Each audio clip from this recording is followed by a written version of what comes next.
season. Really, you win this match, you control your own destiny, meaning you win this match. If you win the next match, you will be finishing third place. So that's a cool place to be, of course, for both of these teams. And, I'm not going to lie. The three teams that I had personally projected moving on, Gary Johnson 2012, TTE Sports, and then I actually had Q Squad as my third team from Group A. But it's either going to be Q Squad, FYKU, or the returners at this rate. So it really is coming down to an awesome finish once again. By the way, do you have updates on the returners? Have they started yet even? They started their second game. They won game 1. They won game so 1 they're against into game Colorado 2 right now. Okay. So obviously they definitely need to win there to even make all this matter for them, but it seems like they're on their way to that. So anyways, the blind band's happening. Ophelia and Parasite coming out here for FYKU. Monkey King and Keeper of the Forest taken care of by Q Squad once again. And some fast snap locks coming out from both sides, really. Aluna, Bubbles, Pharaoh already. And, yeah, the Keeper of the Forest, Monkey King, I actually was not surprised at all that he was going to blind ban that out. I'm a little surprised that Legion did ban Ophelia, seeing how they are first pick. But I am happy to see, actually, that they're just going on the route to banning the junglers against QsQ. I really do feel like if you ban the junglers against a team like this, they're going to feel a little bit out of place. And we saw Male play a great Tempest, even though he was getting pressure from that Parasite being played by Pinky Curdy. He just found the openings when he could. Even though he didn't have boots, he came in the bottom lane, set up a kill. It didn't really happen, actually, but it applied that pressure. They were able to kill a tower very early on. And nonetheless, it opened up the map for him and Draconis. Yeah, it definitely was very, very effective for Q Squad there in that game. So perhaps that is the strategy this time around for FYKU, and of course that brings up the question: will Q Squad notice that quickly, and will they decide to lock, your Tempest here, your I guess still your Parasite affiliate band, so your Tempest, your Keeper of the Forest. They're going to lock Voodoo Jester and Glacius as no wait, that was the Legion team. So yeah, they got their final lock now. Will it be one of those two jungles? Or will it not be? And then, again, how will the banning phase play out? So kind of interesting here that it's finishing off that way. But how about that, actually? FYKU. So they're the ones that this time banned 3 support, but they banned they locked Voodoo Jester. That's a little bit different. Slither, by the way, the final lock. Yeah, that is kind of funny. Again, if I'm FYKU, now that the Tempest has not hit the jungle or the lock phase right there, I am looking at that Tempest to get him out of there. Mm-hmm. Ban that Tempest. There are a number of hard carries still left in that pool. There's the quick bans actually coming out from both sides. Fade and Jeraziah. Very kind of trollish, annoying heroes there. There's an Amphora coming out from FYKU. We'll have to wait and see what SQY wants to ban. There's that Tundra. There's that Pebbles. And again, like I mentioned, there's a lot of hard carries on that board, all at the discretion of both of these teams. So Plague Rider is the second ban coming up from SQY. They don't want to deal with that Suicide Plague Rider. Actually, it was played as a support.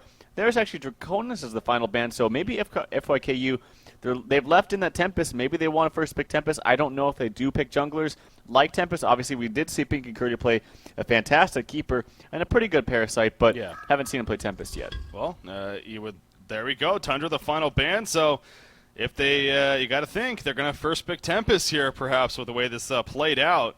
In fact, it is not going to be. I was hoping they would do the snap pick. But anyways, they're going to think about it a little bit here. And Shizor, of course, the captain for his team. So obviously Tempest, a powerful option. But you do have a Pebbles on the board. You, of course, got your carries. There you go, though. It is going to be Tempest.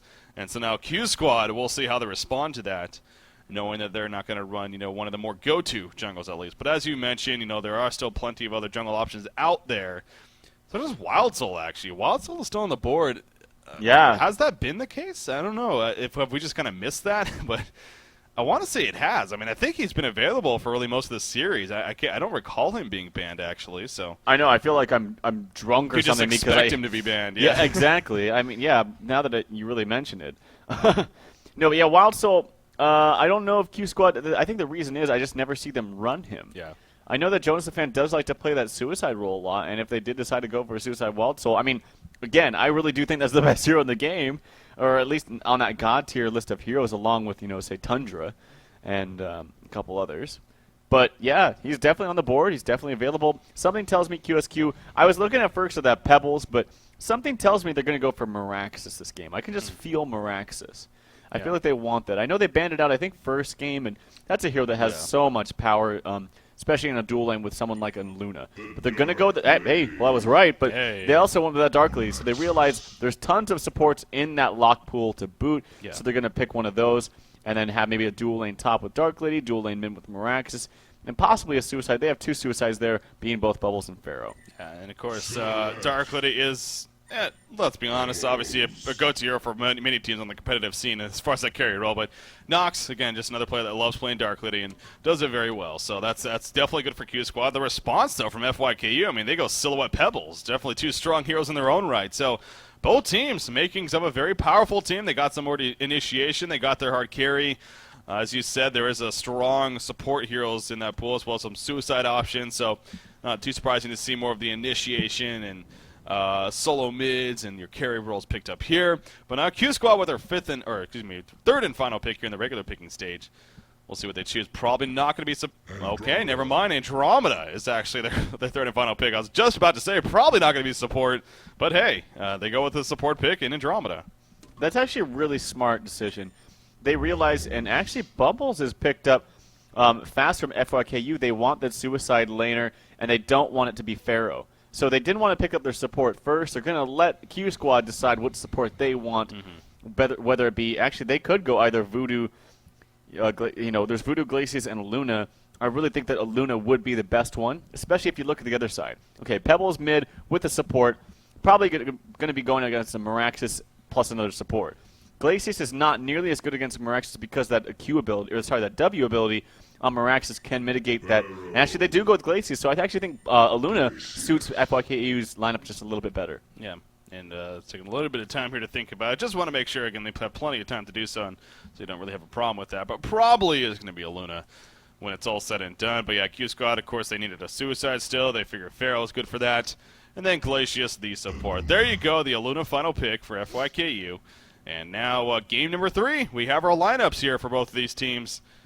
Yet again, in case I look at both teams and see a lot of potential on either side. Q Squad, do you think it is going to be a 2-2-1, or are we going to see more of a tri-lane setup here, though? I think it's going to be a straight-up 2-2-1. They know they're going up against the suicide Bubbles, and that's why they picked the Andromeda. You don't have to have a support that's laning so strong against a suicide. So you have the opportunity to pick a second support that isn't necessarily the best laner, but applies a lot more, or gives you a lot more support in the later game stages, which is totally Andromeda. I mean, if there's a support that carries you very well in the late game, it is Andromeda with that swap. Also, Andromeda is a great tool against specifically that Tempest.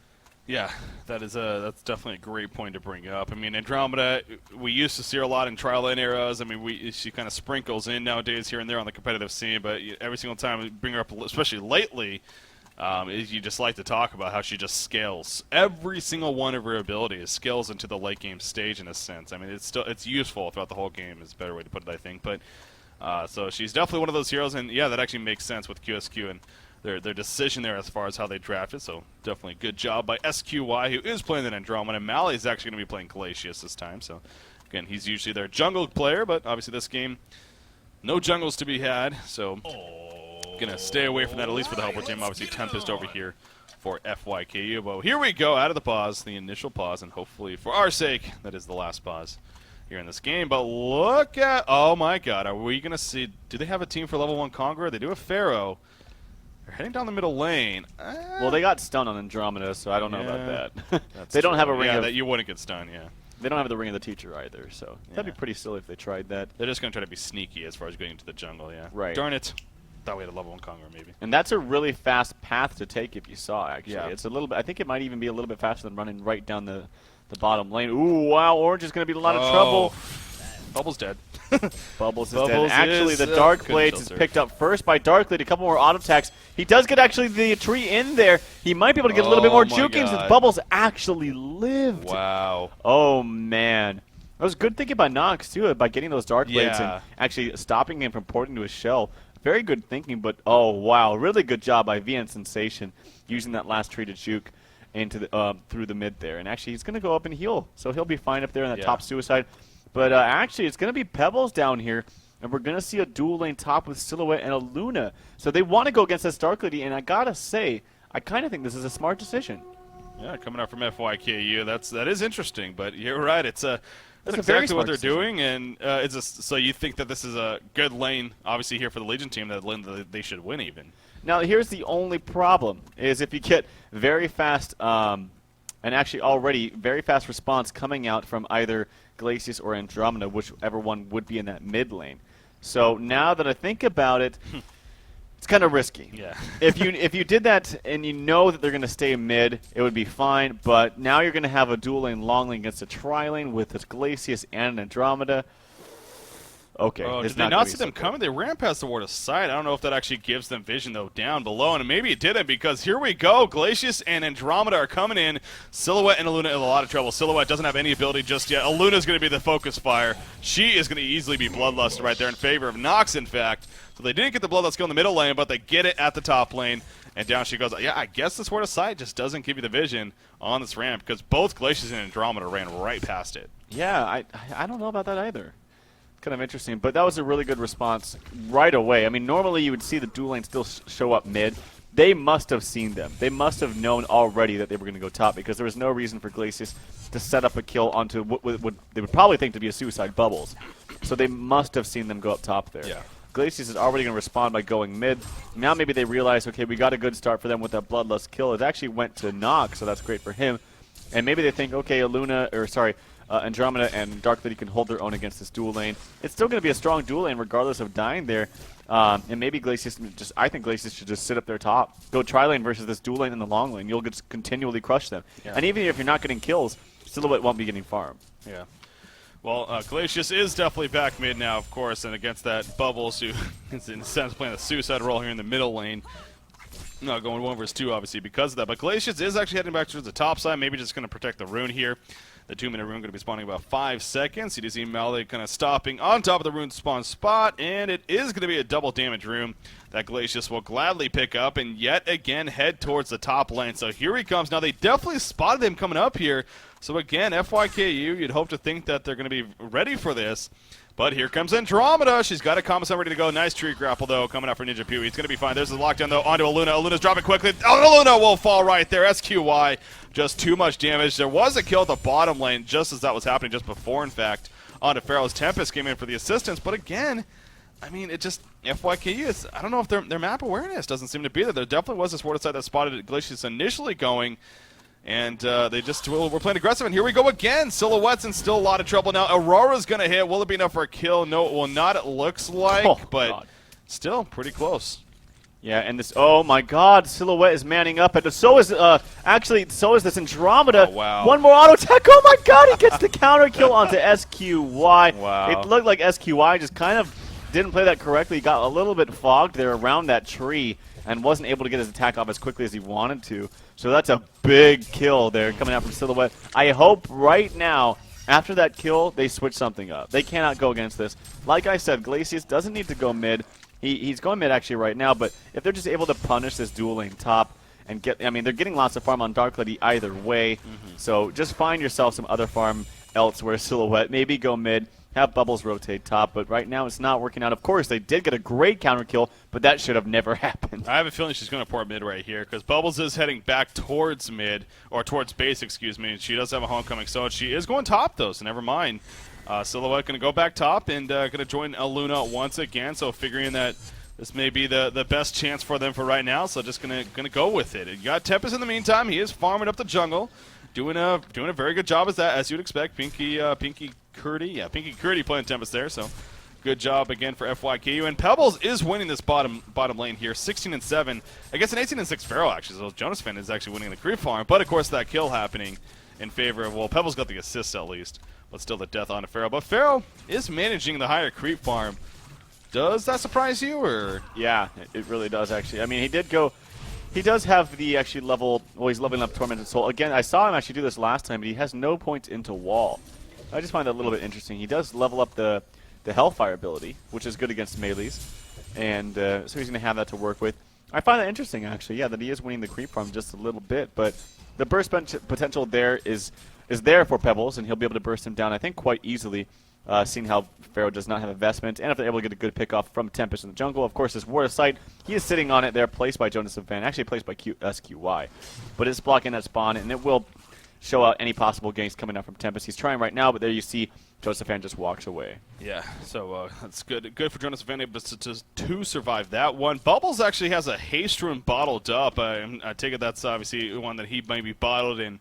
has yet to just return to Moraxis. Was thinking about maybe trying to set up something, but in the end, the Legion team was expecting it, and so they fall back and are going to be fine. You see him going to activate the haste rune, actually. As soon as he gives it to Moraxis and head towards the top lane, he was spotted, though, by the Sword of Sight, and you see Silhouette, in fact, is now in the middle lane. So the adjustment has finally happened here for FYQ. It does make you wonder a little bit, though, what took so long for them. In fact, Silhouette is in a lot of trouble. She's going to tree grapple right away, but she did not avoid the Quake Stun. There's a Quake Stun, and down it goes Silhouette. The ultimate from Moraxis was used, though, and it will be enough for a kill. Yes, it will. You saw the health potion attempt from Melee at the last second, but just too much damage in return. So at least that's good news, I guess, for FYKU, but good dive initially onto Silhouette to get her killed. Well, here's the thing. Silhouette should be the same level as Moraxis and should have the same farm as Dark Lady. She's not even close. She's level 3, 8 CS.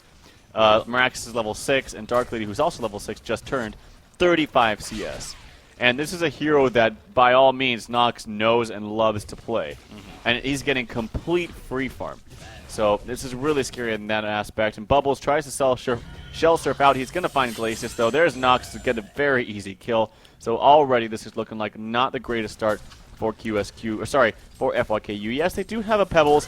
And like I've said over and over, the key to winning the game, into propelling yourself into the late game, when you have a Pebbles, is starting with him. Yeah. So as long as they can get lots of farm on him, they can still get kills onto even that Dark Lady, despite her looking towards what's probably going to be a very early, like, 12-minute Rune X. Yeah, nice stun there from Luna in the meantime in the middle lane, but no engagement after that. Tempest and Bubbles nearby, but not going to go for the follow-up. But yeah, Bubbles at the top lane.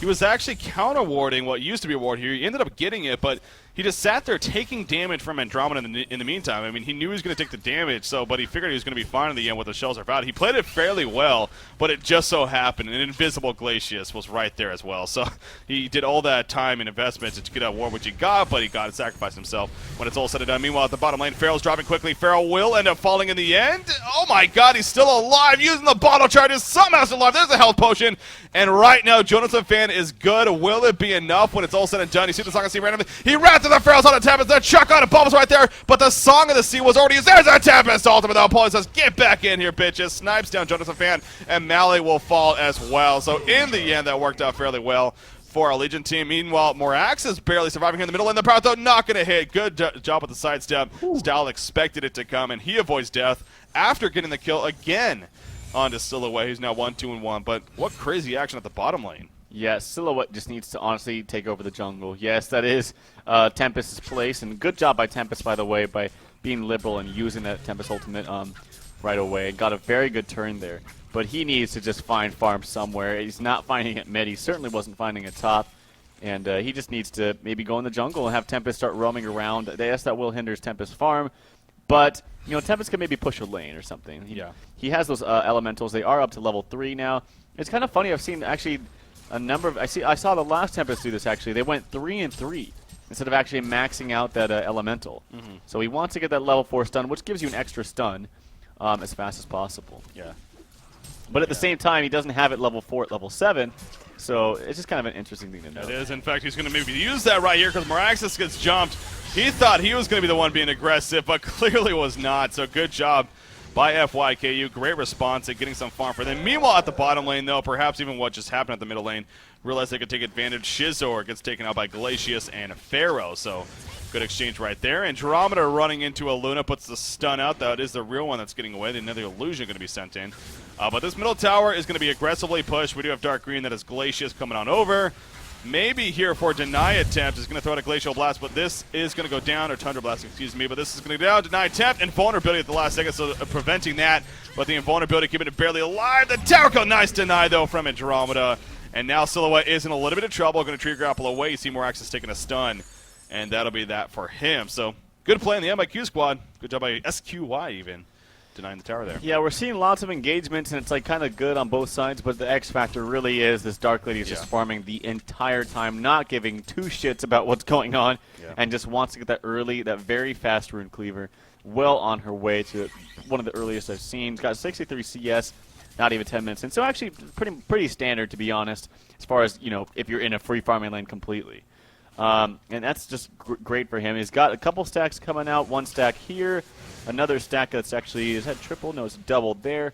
And the Ancients haven't been stacked yet, but he has stacks ready and available for him. Yeah, he's actually got a number of them. Ooh, with a double Snotter Boss. That's always good. Yeah, so once he gets that Rune Axe up, he is going to basically get an Abyssal Skull like a minute after, literally. Yeah. And that's just going to be really Bubbles scary. getting caught here. The quick panic Q, but that did dodge the axe. So I wonder if that was almost on purpose, but he's going to fall in the end right there. Moraxis activates the ultimate, explodes with it, and down goes Bubbles. So good catch when it's all said and done. Glacius in the meantime at the bottom lane. He's running into some pressure, and he will end up falling. Farrell's now going to take some damage. Stalagmite's coming out. Where's the Chuck to follow? He chucks him back to his teammate. Says, here, have some fun. Wrath of the Pharaoh going to be used. He does not have his Mummy Wall still, and he's not going to be able to use it to try to get away. There goes the kill. The nice smackdown taunt on top of that with good old, well, anyways. Power throw to finish him off. Now coming up to the 11-minute mark. I mean, this has been a crazy aggressive game. It's 8-7 in favor of FYKU, but look at Silhouette in the meantime in the middle lane, alone against Moraxis. Jeez, dropping fairly low, but we'll be fine when it's all said and done. But Moraxis, he's not scared of her for good reason. But yeah, Dark Liddy, man, I mean, she's got her first broadsword. We're going to be purchasing it right here. Second one, don't tell me that's her second one. I doubt she already has two, but Oh, I wouldn't be surprised. you know what? Maybe she does. She is 2-0-1 on top of great creep farm. We do see ports coming to the top lane. It will be denied. Oh my God, it's gonna be close. Nice denied. But here, Tavis is in trouble. They're gonna try to counter though. Knocks one balls to the wall, and it's not gonna pay off when it's all said and done. Now she's the one in a lot of trouble. She is gonna get turned on, and Kors will snipe her out. She did not purchase anything before she died too, so she just lost that gold. So to deny on top of the kill. That's good for FYKU. That was so well played by FYKU. Great teamwork. Good deny. Very well timed by Pinky Curdy. That was the thing to set him back in this game. It really was. Also, though, in the meantime, Silhouette playing very aggressive despite there's no tower here, but he's walking into pretty much the entire team of QsQ, and that is not what you want. Yeah. So respond with another feed, unfortunately, after a great pick off of the Dark Lead. That is not what you needed. They're actually still in a great lead as far as experience goes, about 2K experience. The gold lead's pretty much identical, but that death right there, I mean, not necessary. Yeah, well, Nox was one thing. It was a very risky play, but it could have just really accelerated this game to well on victory if he honestly got the tower kill and then even a kill on top of that. But that, like you said, that was just great response by FYKU. That right there was just Ninja Pui. That was just not smart. I mean, there was no reason for him to be that far pushed up. You said the tower was already dead. He's already struggling for farm. Why are you just throwing yourself into a very, very suicidal situation? And, well, we saw the end result with him easily getting killed. So, yeah, very, very odd play coming out from Ninja Pui right there. But you'd hope now Pebbles is getting close to finishing that portal key. That is going to be a key, of course, for FYKU. Once he gets that, not only will he get that portal key, but that'll free up this bottom lane to farm for Silhouette as well. On top of that, you would figure. So that'll be, again, some more good news for FYKU. The first broadsword has been purchased by Dark Lady, so it wasn't that insane. He's not going to have the Rune Cleaver just yet. But he is on his way, of course, to that Rune Cleaver. I'm kind of needing the next broadsword. I'm kind of interested in the farming path here from Nox. He went bottom. He roamed down there. He took one neutral camp. He walked mid, didn't really do anything, and now he TP top. So kind of missed out on a good minute and a half or so of farm. And pause coming out yet again for FYKU. Jeez, what is that, like 10 pauses this series for them? Yeah. Quite a bit. I think there's 2 the first game, 3 the last game, 2 this game. So quite the pause team, but hey, you know, obviously things are happening. The pauses are there to use, so might as well, I guess, if you do have issues that come up, but hopefully not too long again, and we can resume. But Pebbles does have that portal key now. So like I said, you know, you'd think it would make sense. Silhouette for her to go down here and start farming up this bottom lane now because Pebbles has that first initial item. But also there's the factor of, by the way, he might be showing himself here too. So if the Hellborn team is quick to click there and realize, they'll notice that he will have a portal key. And so that shock factor will kind of go away as well. But Moraxis, speaking of portal keys, where's he at? Yeah, he's not that close just yet. He did go Steam Boots bottle and power supply first, so he's farming well, but not going to have that portal key just yet. He's 300 gold per minute, actually. So yeah, he's died a couple times. I actually expected him to have a little bit more gold than that, but nonetheless, they are going to go ahead and resume the game. But yeah, Dark Lady is going to have that Rune Cleaver and about 1,000 gold, and that's fine for her. Again, she has the entire jungle pretty much stacked for her. That's true. I see a double there. I see a triple there. I see a triple there. Triple Snotter Boss? Okay, no. No, but that would be hilarious. That'd be insane. It makes you just feel so good just seeing all those gold numbers pop up, even if they are 10 Very and 8 small, or whatever. yeah. That's pretty awesome. But double Snotter Boss and the Ebola. spawn. Anyway, so it looks like they are ready, and here we go yet again between Q Squad and FYKU. This is game number 3. Obviously, this is the deciding game between these two teams here in Destination DreamHack game, or Group A play. As always, we keep reiterating a very, very important game. Dark Lady is continuing to push this top lane and farm it up, while there's a little bit of initiation chance here in the middle lane, but Port coming in, Moraxis is going to start falling back. Will we see a kill field? Yes, we will. It only catches one, though, on Andromeda. Pebbles jumps in, though, with Slagmas. He tried to combo both. Didn't necessarily work out the greatest. They will get the kill, though, as Jonathan jumps in again. Still no Mummy Wall. There's that Tempest Ultimate. The freeze happening by Glacius. No, it's not going to happen, actually. The full duration comes out. Pharaoh is dropping quickly. He will be sniped out. Moraxis will get away, though, but all 5 are still alive here in favor of the Legion team, actually. So worked out, again, pretty well for FYKU right there. That was so sloppy, too. Yeah. I mean, the Pebbles Chuck in the stun combination, he had a good idea, but I don't think the stun hit everything he wanted it to. And then on top of that, the red snipe power throw coming out from Luna missed the target. I think it was Andromeda, and missed him, so that was kind of a blunder as well. And then the Tempest Ultimate, it was very, I don't know if he knew, but I think that the Glacius Ice Imprisonment was already on cooldown. We just saw Glacius, like, it might look to the spectator like, what is he doing? But I'm pretty sure it was on cooldown. Yeah, it was. Otherwise, he would have just casted it. So, yeah, that was a good turn of events for them. But again, that was a really sloppy fight. I can't believe it went in their favor. Again, nonetheless, Dark Lady is still farming up there in the top lane. I'm actually still surprised that doesn't have the Rune Cleaver yet. Again, I did mention, though, when she died, she went to the bottom, walked bottom, and I don't know if he TP bottom or walked bottom, but nonetheless went bottom. Kind of went through the jungle there, took a minor stack, or actually just maybe even a single stack, and then walked towards the mid, didn't really do anything TP. All that little bit amount of time does add up, and it does delay your farm. Well, she has it now, the second broadsword purchase, and is on the way, and as you kept going back to these stacks here in the jungle, so let's just keep a close eye. 395 gold per minute now. That is going to easily jump to 400, maybe even 450 around there if she just does it quick enough. So, yeah, that is really going to start to skyrocket now after that pickup. And as you said, you wouldn't be surprised to see a quick Abyssal Skull pickup as a result of that Rune Cleaver and all those stacks that are going on. The bottom lane, in the meantime, has been somewhat pressured here by FYKU, but it is going to start being pushed back. And hopefully for Silhouette, though, she can clean up on some decent farm. Got a little bit of hiccups here, sorry. Tempest, though, he's been kind of quiet. I mean, look at his score, though. He's 3-0-6. Pinky Curdy has been doing great here on Tempest and Assets. 3-0-6, some great farm, 343 gold per minute.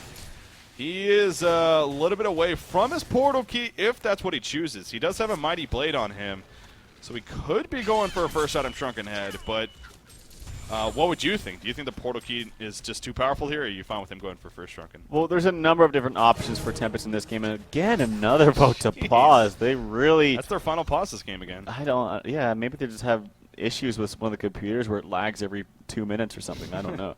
Ed, well, never mind. Remake, or, you know, why not use one of your 3 pauses on a quick 10-second pause? All right. Interesting. Ready? I think... Okay. Apparently now QsQ's not ready. I'm not quite sure. Or they just don't want to respond. Anyway, there's a number of different Tempest builds you can do against this team. Obviously, Tempest, it's a hard hero to play this game, honestly. As it gets toward the mid to late game, you have the Andromeda swap. Actually, Andromeda's not level 6 yet. I find that kind of funny. But and neither is Glacius, actually. So the supports are lacking in the levels department. But once Andromeda gets 6, and actually in action here in the mid lane, Tempest, or no, sorry, not Tempest, but Pharaoh does use those walls, but he'll be fine. Does bait out actually a TP from Glacius. But you're going to have that Andro swap. You're going to have even the hook coming out from Pharaoh that will cancel that Tempest Ultimate even with the Shrunken Head, which he is going for. So you could either go for a massive amount of farm, going for a Shrunken Head, Portal Key, Nullstone, and then you can get a Tempest Ultimate off. Or you can go for more of the team fight build, like the Astrolabe, the Barrier, which he's not going for. So I think he's in it for the long haul, going for a first time with Shrunken Head. Yeah, it looks like at this point that is going to be the case. But yeah, a little bit. I was reacting a little bit there to Dark Lady, and sure enough, 443 gold per minute. She went through it, and there's the Abyssal Skull. So really, a minute and a half later after the Rune Cleaver, she has the Abyssal Skull already. So that's set up very nicely for Nox and for Q Squad as a whole, of course, because she is now starting to get very, very deadly. And her farm is just going to be even that much better. Silhouette, Ninja Pewee, he's trying, man, but it's a very slow climb here for him. He's currently only at 243 gold per minute. He yet again went for that early Grave Locket on top of all his other items. He has another nearly 1,000 gold saved up, so he's going to start working towards that. I would think maybe still a Nullstone here with his first item choice, but what would do you think it's still worth going to Nullstone here on Silhouette? No, absolutely not. I think even first item Shrunken Head would be the smartest decision, especially against those Dark Blades. You're going to need to mitigate that silence. Also, the Miraxis, all his spells, the Andromeda Stun, the Hellfire, which is level 4, and the Hook coming up from Pharaoh. Everything here is a magic, and more so than just the magic damage is just keeping you in place, and you can't have that as Silhouette. Yeah. So I think a first item Shrunken Head, yes, you will farm very slowly. In fact, this is one of those games where I think a Whispering Helm early on he could benefit greatly from. So maybe Whispering Helm, Shrunken Head, Geometer's Bane, those kind of things. So really it seems like at this point especially, FYK is playing for the late game stage. With their item pickups and kind of with what you're talking about. Is that really their choice here? Well, I mean, it's hard. They have to get tons of farm up on the Tempest to where he can have a Tempest hole and not have it canceled, but that's going to take a long time. He does have the Shrunken Head, so that's good for him, but they really just simply need more pickoffs with Pebbles. Yeah. I mean, they've had this portal key. He's been 0-1 and 6 for quite some time, hasn't been able to find the opening. Maybe that's just because of good warding from Hellborn side, but actually I only see one ward coming out from them, and it was just placed. So maybe they're waiting on another initiation tool for, like, maybe say a blink on Bubbles, but I'm not sure. Either way, it's not working. They actually still are in the lead technically as far as the numbers are concerned, but I feel like they need to do another 4-1 strategy. They need to roam around with Pebbles and open up the map for Silhouette. Well, you said earlier. Oh, there's another ward down there. Sorry. Yeah, there's one at the lane too. So, but I think those stats are a little bit deceiving, mainly because Glacius and Andromeda are just way down there for the team. Both of them are just really strong. But again, that's not the biggest deal for the Hellborn team, because they have a Dark Lady that is just completely taken off now in the middle lane. A lot of ports coming in. Are they going to catch somebody? It looks like Moraxis. He activates the ultimate. Andromeda swaps him out, says, I'll be the sacrificial lamb as always. Can he actually escape, though? No, he cannot. Stalagmites will hit, and Andromeda will fall. So at least they get one kill, but that's Andromeda for you. That's what she does, sacrificial lamb, and well, she does her job appropriately, so good job right there. A lot of resources were used by the Legion team to do that. And in the meantime, Glacius is just going to push the top or the bottom lane by himself, knowing that they pretty much used all their TPs there. So yeah, it's this. You could actually even argue this could even work out better for QsQ in the end. Yeah, that was a great swap by Andromeda. And actually now that it gave Miraxis the ability now to purchase that portal key, so that was huge for him. Firebrand now finished on the Dark Lead. Jeez, that hero just farmed so damn fast with that Rune Cleaver. And yeah, that was a great swap. Good sacrificial. She needs to be careful though, because you look at the Legion team. However, they're going to run right past Ward of Sight themselves. So yeah, she's very aware of what they're doing right now, and so kind of reacting to it appropriately. So in the end, she will be fine. Yeah, it's good for her. So the Legion team may have been able to get something going there, but that Ward of Sight, it's just how important they are. Just really screw them. We see a Revelation going down. Maybe try to spot something. Oh, but Dark Lady goes in the creep wave. She just used her abilities. And actually, they can get a jump right here. Looks like Dark Lady's reacting, though, and she, again, will be fine. When it's all said and done, then yet again, the middle lane going to be grouped up and pushed on by QsQ, the rest of the team at least. As, of course, Dark Lady's still farming. Quake's not even using the creep wave, but actually Morax's portal key's away after he does so, just in case. But goes back in, and they're going to make sure to try to get this tower killed, at least destroyed. Maybe denied if they're not careful. It is going to be in deny range here, actually. So Bubbles can he be the saving grace for the team. And maybe deny it. Ports are coming in. There's the invulnerability. Nice Kelfield coming out. Tavis coming in. Will the ultimate right away? No, he's getting locked down. Moraxis was able to portal key somehow. Wow. But Glacius is actually going to be killed. I'm surprised Moraxis was able to get a portal key off there. Yeah. But he does, so. And oh, Pebbles chasing Stalagmites. It will hit Andromeda. He needs to be careful, though, because the port coming in, whoever that is going to be Dark Lady. And actually, Pebbles now falling back. Tempest is here, though. Tempest is here. He runs in the Shrunken Head. Will he ultimate? Not just yet. Commons are going to be his. Dark Lady jumps in. And that's the person he wants to try to maybe lock down, but it's not going to happen. Andromeda's just sitting back, ready to swap. And you look at the damage from Dark Lady. It's just so immense as expected. Nice Wrath of the Pharaoh catching Tempest off to the side. Meanwhile, in the middle lane, Silhouette also getting caught. Will take out Andromeda, but she's going to maybe fall. Yes, she will. Dark Lady just tears through her, and Nox picks up a hat trick. So when it's all said and done, Q Squad big time comes in on top. That was kind of funny, actually, at the end. I believe Silhouette still got the tree grapple off, but the ultimate from Andromeda, I think, disjointed it and just removed it, the tree grapple altogether. So, I mean, yeah, this is just Dark Lady, got the farm, now is fighting in a team fight after having some core items with the Firebrand and the Abyssal Skull, and just dishing out so much damage. There's the completed Frostburn, and it's going to be deadly. I mean, that ultimate on top of that. Again, you said as spectators, we can't really tell what's going on because we still see all the vision, but they don't. and that Cover of Darkness does so much for a team. And yeah, it's just scary. Tempest tried to find an opening with that Shrunken Head, but just simply could not find an ultimate. And well, yeah, you could tell he really wanted to open, but he also knew Andromeda was nearby, and so he knew that the second he started channeling it, Andromeda would have been ready to swap. And SQY was. I mean, she was definitely positioning herself too. So it was just a very difficult decision to make for Tempest. So I can understand why he didn't ultimate in the end, but yeah, it sucked. And that keeps going back to what you were stating earlier, though. Not only is it even Andromeda, they also do have a Pharaoh if it comes down to that to be able to stop that. So it is a very difficult game for Tempest. And you got to give credit for QsQ in terms of picking the lineup around that even. So, obviously QsQ is in a great, not a huge lead by any means, but they're definitely in the lead. And I mean, well, you can even say it is a huge lead. I mean, Dark Lady 560 gold per minute is just getting crazy. Hellflower being worked on Pharaoh and actually getting pretty close to finishing it herself. Dark Lady, after the Frostburn, is now in the works of a Shrunken Head, it looks like. FYKU, they decide it's best to just kind of group up right now and try to make a tower push. They are going to go up top here, but will it really matter? We have a big fight possibility coming up. You see the tower taking a lot of damage, but the mini-map has a lot of heroes nearby. We're going to see Port. No, we're not just yet. Dark Lady is here, though. Dark Lady's going to get jumped, but the Stalagmites completely missed. And now Pebbles is in some trouble. Cover Darkness is going to be used. Marax's ultimate going off. Tempest jumps in. He will get a go. Actually, Pharaoh does not get the counter on it, but will it be enough damage? Yes, it will. Dark Lady will fall. Andromeda finally comes in, but a little bit too late. Pharaoh goes down, and now Glacius is going to drop. Andromeda's being chased down. FYKU, they'll absolutely win that fight. Maraxis is just trying to run. Will he get caught? No, he will not. He portal keys, but wow. Pebbles being where he was won that fight for them because Pharaoh could not stop the Tempest ultimate. Wow, and even more so, you saw the position of Andromeda. It was way over here tucked behind in the top left and was just waiting here, and I thought that he would have had that perfect chance to cancel Tempest ultimate, but he was just too far away and just waited way too long, so you can't just put it all onto Pharaoh either. I mean, one of the reasons why Andrew, I'm sure, was picked this game was his great counter to Tempest. And now that Tempest has that farm, he might even go for something like a Null Stone as well. I think still a Blink Dagger or a Porky here would be great. But wow, I did not expect that turn of events to happen for FYKU. Congratulations to them for winning that team fight. And they're now back into this. They're actually winning in both gold and experience. A minor gold lead, about 1,200.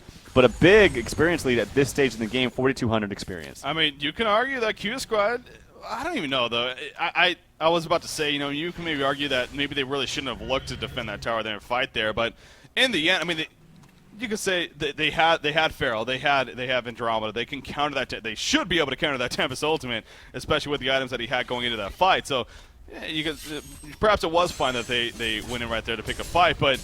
Man, yeah, you got to give credit to FYKU. Sure, maybe there was mistakes made on QsQ, but Tempest got a great placement for the ultimate in the first place, locking down those three heroes. Like I said, Pharaoh, it looked like he was going to counter it, but he hit Pebbles on the way in because being the big target that he is and just the angle that he was at and was able to stop that. But Franken Kongor is dropping and dropping quickly at that, and this will be a token of life now for QsQ. So Dark Lady will pick up the token of life, and obviously that is huge news for them. So now 26.5 minutes in, looking very, very good here. Tempest did buys an Arcana. Interesting. Do you think that's going to be a Restoration Stone? I'm thinking that too, and I was like, okay, so they cancel his ultimate. He can re-Shrunken Head. He can Shrunken Head again, and then go back in. Here's the only thing, is if that Tempest ultimate is canceled by Andromeda, it's going to displace him heavily. Like, he's going to be a little bit further away, and then he's going to have to walk back and kind of find another good placement for it. Yeah. So it's a little awkward. It's a great idea. It is a little awkward. He could be working towards the old Trophimodor trick, where you just go ahead and run in there, use your ultimate. Probably listening, you know? He probably was. I don't blame Pinky Curdy. He knows what's up. It also could just be a simple Hellflower, which would be very effective against Dark Lady as well. Yeah. That being said, Dark Lady getting that token of life makes things a whole hell of a lot more difficult for FYKU. Well, yeah, QsQ, as they should. They are really going to try to capitalize off of that. I mean, right now so many things are going for them. Tempest ultimate is still down, but it's actually going to be coming up here in 5 seconds, so they should have that. There's a little bit of pushing in the middle lane. Silhouette trying to pressure it, but she will eventually port back to her illusion.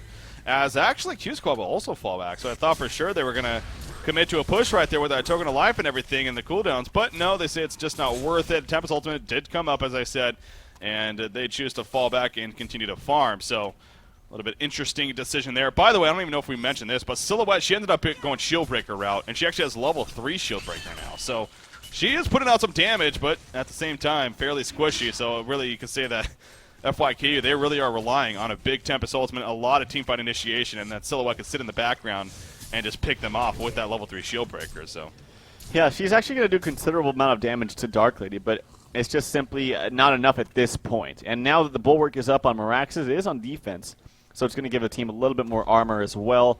That's going to help, and of course, Dark Lady being an agility carry is naturally going to have a little bit more armor. So it's not the biggest pickup against her, but it's still going to give you good damage.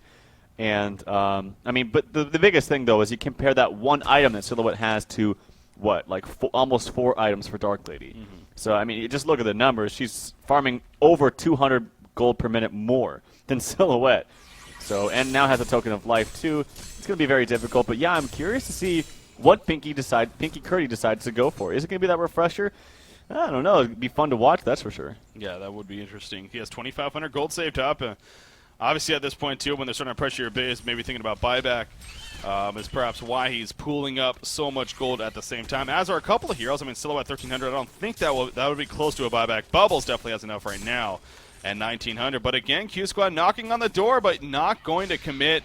Bubbles did actually purchase the portal key. He sold something to get that money. I don't even know what. I wasn't even paying attention. But he sold something. He got the money, though. And now he has a portal key, so there's some more initiation possibility here coming out from FYKU. So that is definitely good news. And I don't know, what do you make of this? Is QsQ making the right decision here by not actually committing into a team fight here? Yes, absolutely. They want to expend that time on that token of life. That is their number one priority. They should not fight. Even when they're pushing the base, the number one thing they should do is spam out with a Luna and Bubbles. They do not want to take a fight against the token of life, because the number one way to initiate these team fights as it gets towards the late game, which we're kind of approaching right now, is to just drop Dark Lady. And what you can do, too, is, yes, bait out, maybe even bait out the swap coming out from Andromeda.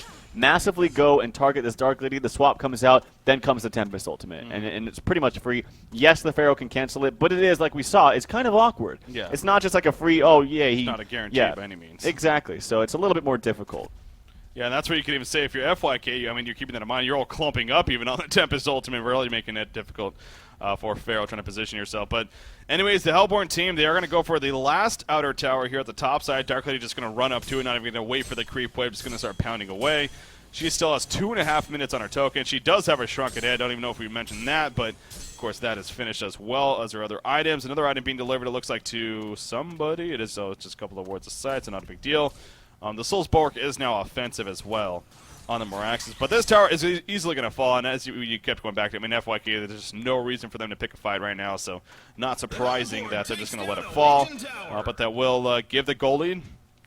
Again, the overall stats say this game is actually very even. It's only 2,000 gold lead for QsQ right now, only 3,000 experience lead for FYKU, actually, but Dark Lady is going to start really picking the target. Oh, the Wrath of the Pharaoh missing, actually. Tempest is going to be jumped on here. Will we see an ultimate come out? No, he's just going to be burnt down instead. Dark Lady may fall right here, or he may not even. He will finally fall, but 2 heroes are already gone with him. Now, Tempest can buy back, will he? Yes, he will. He's coming back into this fight. Is he going to port in? Aluna's going to fall, looks like in the foreground. Meraxes is dropping quickly. Meraxes is going to but Dark Lady, holy crap! Dark Lady's damage is just so intense. We see a Tempest ultimate in the background, but it looks like QsQ is just way too powerful right now, especially Nox on this Dark Lady. Her damage output is just absurd, as we do see another kill happening on the background, actually on the Glacier. Silhouette just trying to run back to the well, which she will do, but the tower is still not even dead yet, actually, but it is falling.